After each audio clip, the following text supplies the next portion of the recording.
Greetings, my scattered brothers and sisters in the Lord. Trust you know the Lord is with you wherever you find yourself scattered today, and that you know that His presence with you is more than enough for whatever you might face today. We are continuing on in the Gospel of Mark, and today we have the story of Jesus calling Levi the tax collector. It's found in Mark chapter 2, beginning at verse 13. We're not going to cover the whole story today. We'll cover the first half. So, Mark chapter 2, verse 13. Once again, Jesus went out beside the lake. A large crowd came to him, and Jesus began to teach them. As he walked along, he saw Levi, the son of Alphaeus, sitting at the tax collector's booth. "Follow me," Jesus told him, and Levi got up and followed him. While Jesus was having dinner at Levi's house, many tax collectors and sinners were eating with him and his disciples, for there were many who followed him. Now, we'll cover the rest of the story in the next session, but for now I want to call attention to a couple of things. First of all, Levi is a tax collector. Tax collectors were seen as notorious sinners.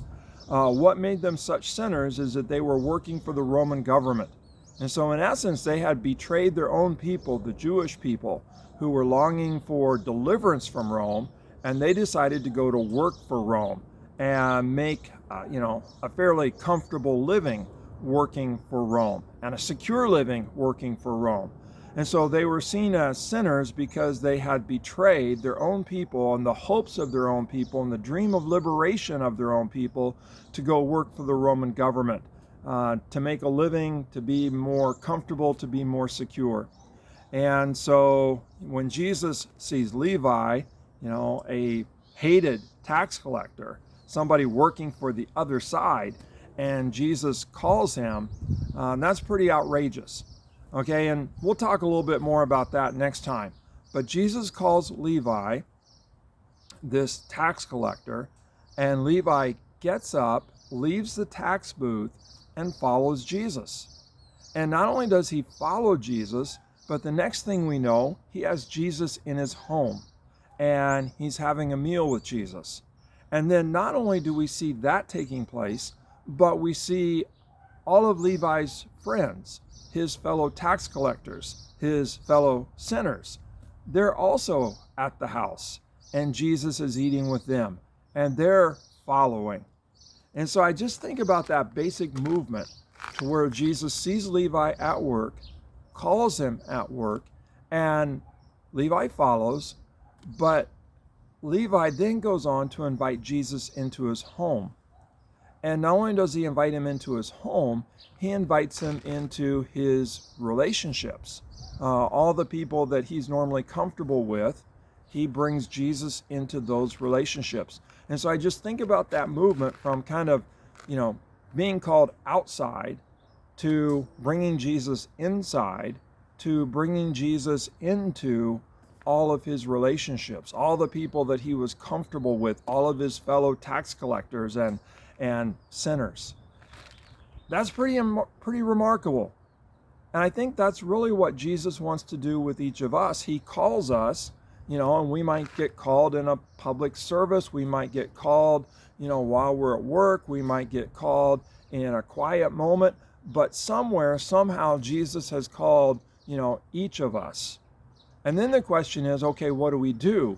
Do we get up and do we follow? And I suspect that many of you, if not all of you, at some level are following, else you wouldn't be watching this.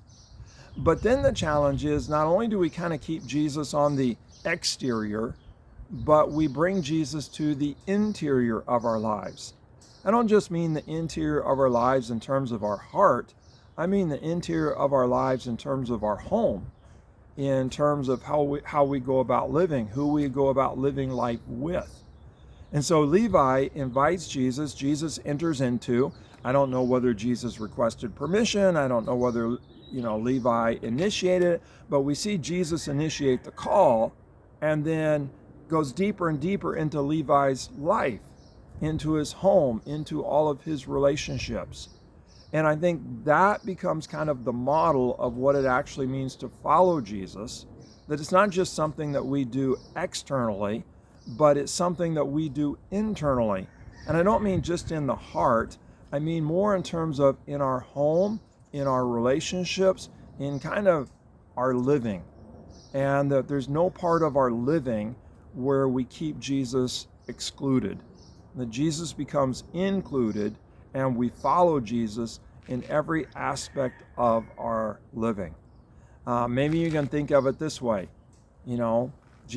Jesus meets Levi as a professional tax collector, as a worker, and then moves from work into the home, and moves from being in the home to into all of his relationships. And so the question is, how deeply has Jesus entered into our lives, our homes, our living, our relationship, or do we keep following Jesus kind of at the, exterior level? Well, I hope we follow Jesus deeply. My prayer is that every aspect of our living, we've invited Jesus in. Jesus has entered in, and we've heard his call to follow him. And so we do. Well, God bless. Have a great day, and allow Jesus to come into every aspect of your living. God bless. And follow him.